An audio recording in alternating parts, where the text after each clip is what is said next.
Hello friends, welcome back to my channel. இன்றைக்கி வீடியோவில் நீங்கள் என்ன பார்க்க போகிறீங்கன்னா, உரல் மீன் கிரேவி தான் நாங்கள் இன்றைக்கி பண்ண போகிறோம். அதுதான் வீடியோவில் பார்க்க போகிறீங்க. இதுக்கு முன்னாடி உரல் மீன் பிடிக்கிறது காணிச்சிருப்பேன். அப்புறம் குக் பண்ணுறதை நான் வந்து ஷார்ட்டாக காணிச்சிருப்பேன். இந்த வீடியோவில் நம்ம டீட்டெயிலாக பார்க்கலாம். வாங்க வீடியோக்குள்ளே போகலாம். இப்போ வந்து மீனை வந்து க்ளீன் பண்ணிகிட்ருக்காங்க. இது சிப்பி மீன் மாதிரி மேலே வந்து தோடு இருக்கும். ஆனால் வந்து டேஸ்ட்டு அப்புறம் டெக்ஸ்சரெல்லாம் பார்த்திங்கன்னா நண்டு மாதிரி தாங்க. வந்து எல்லாமே கொஞ்சம் கொஞ்சம் உயிரோடு இருக்குது. நீங்கள் பார்த்தீங்கன்னா தெரியும், க்ளீன் பண்ணும்போதே அசைஞ்சிட்ருக்கு. இந்த மீன் வந்து சில கடல் ஓரங்களில் இருக்கக்கூடிய மணல்குள்ளாடி இருக்கும். அலை வரும்போது மேலே தெரியும். அப்படி தான் இந்த மீன் பிடிக்கிறது. இந்த மீன் கடலுக்குள்ளே கிடையாது, கடல் ஓரங்களில் தான் இருக்கும்.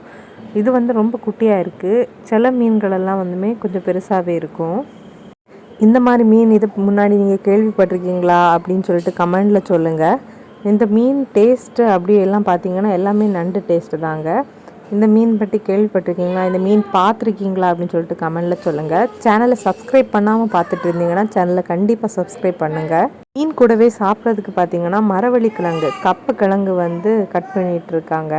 இதோட தோலை எடுத்துகிட்டு சின்ன சின்ன குட்டி குட்டி பீஸாக வந்து கட் பண்ணலாம். எங்கள் ஊரில் இந்த மரவள்ளி கிழங்கு ரொம்ப ஃபேமஸ்ங்க. இந்த எல்லா நான்வெஜ்ஜு கூட இந்த மரவள்ளி கிழங்கு வச்சு சாப்பிட்டிங்கன்னா நல்லா டேஸ்ட்டாக இருக்கும்.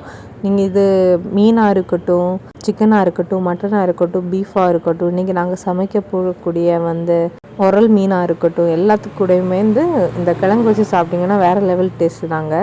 இந்த மாதிரி காம்பினேஷன் நீங்கள் ட்ரை பண்ணலைன்னா கண்டிப்பாக மஸ்ட் ட்ரை காம்பினேஷன் தாங்க. இந்த மாதிரி மரவள்ளி கிழங்கும் நான்வெஜ்ஜுங்க. நீங்கள் மெயினாக வந்து சிக்கனை விட மட்டனோ பீஃப் கூட சாப்பிட்டிங்கன்னா வேறு லெவல் அடிப்பொலி டேஸ்ட்டுங்க. நாங்கள் எந்த மாதிரி கட் பண்ணியிருக்கோம் அப்படின்னு பார்த்தீங்கன்னா, இந்த மாதிரி கொஞ்சம் பெரிய பீஸாக கட் பண்ணியிருக்கோம். இப்போ நம்ம வந்து சமைக்க ஸ்டார்ட் பண்ணிடலாம். ஸ்டார்ட் பண்ணுறதுக்கு முன்னாடி இந்த கிழங்கு நல்லா வாஷ் பண்ணிக்கோங்க. ஃபஸ்ட்டு வந்து இந்த மீனை நல்லா க்ளீன் பண்ணிவிட்டு மஞ்சள் பொடி போட்டு தண்ணி போட்டு வேக வச்சுருக்கோம். அது கூடவே வந்து இந்த கிழங்கும் தண்ணி ஊற்றி நல்லா கழுவிட்டு தண்ணி ஊற்றி வேக எடுத்துப்போம். இந்த உரல் மீனும் கிழங்கும் வேகிற டைமில் நமக்கு தேவையான ஆனியனும் டொமேட்டோவும் கட் பண்ணி எடுத்துக்கலாம். இன்றைக்கி ஒரு 2 டொமேட்டோ எடுத்திருக்கோம். அப்புறம் ஒரு 3 பெரிய வெங்காயம் எடுத்திருக்கோம். அது கூடவே பார்த்திங்கன்னா வேறு என்ன தேவை அப்படின்னு பார்த்திங்கன்னா கொஞ்சம் இஞ்சி பூண்டு என்ன பண்ண போகிறோன்னா ஒரு உரலில் போட்டு இடிக்கலாம் அப்படின்னு சொல்லிட்டு இடித்து போடலாம் அப்படின்னு சொல்லிட்டு பிளான் பண்ணியிருக்கோம்.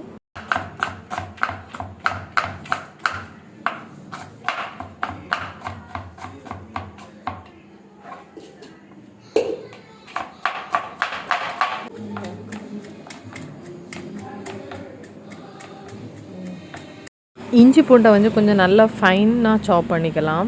ஃபைனாக சாப் பண்ணிவிட்டு இந்த மாதிரி உரலில் போட்டோன்னா ஈஸியாக எல்லாமே சதஞ்சு வரும்.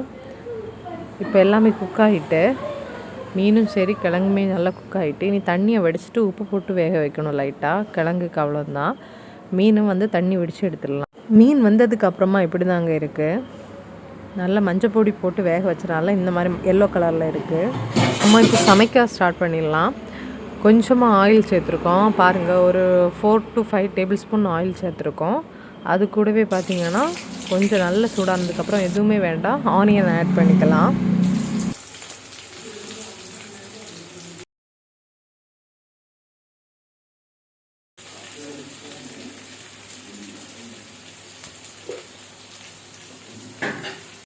ஆனியன் நல்லா வந்து வதங்கி வந்ததுக்கப்புறமா நாங்கள் இஞ்சி பூண்டு சேர்க்குறோங்க. அப்புறம் இஞ்சி பூண்டு வாசனை வந்ததுக்கு அப்புறமா வந்து நம்ம டொமேட்டோ சேர்த்துக்கலாம்.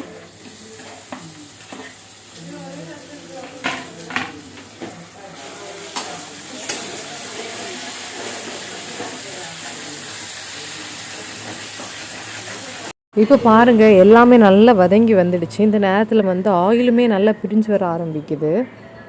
இந்த டைமில் நம்ம வந்து மசாலா சேர்த்துக்கலாம். பார்த்திங்கன்னா 2 டேபிள் ஸ்பூன் வத்தல் பொடி, அப்புறம் ஒரு 1.5 டேபிள் ஸ்பூன் வந்து மல்லிப்பொடி சேர்க்குறோம். அது கூட மட்டன் மசாலாவோ சிக்கன் மசாலாவோ கரம் மசாலாவோ 3ல் ஏதாவது ஒன்று வந்து 1 டேபிள் ஸ்பூன் சேர்த்துக்கோங்க. அப்புறம் தேவையான அளவு உப்பும் போட்டுக்கோங்க.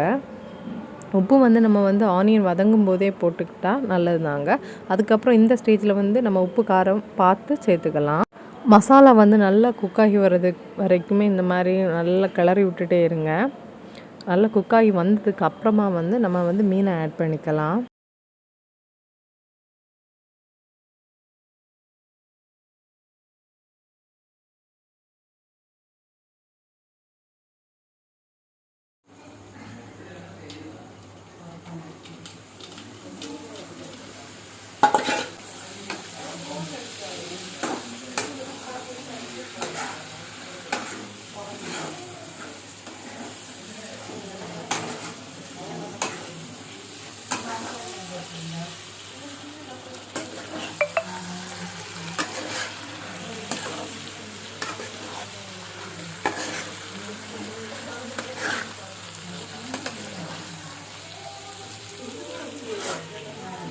இப்போ நமக்கு வந்து உரல் மீன் ரெடி ஆகிடுச்சு. இதை நாங்கள் ஒரு பிளேட்டில் மாற்றி நாங்கள் எல்லோரும் சேர்ந்து சாப்பிட போகிறோம்.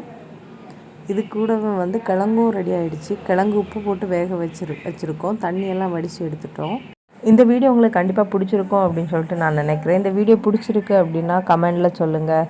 சேனலை சப்ஸ்கிரைப் பண்ணுங்கள். வீடியோ ஸ்கிப் பண்ணாமல் பார்த்த எல்லாருக்குமே தேங்க்ஸ். இன்னொரு வீடியோவில் உங்களை நான் பார்க்குறேன். பாய்.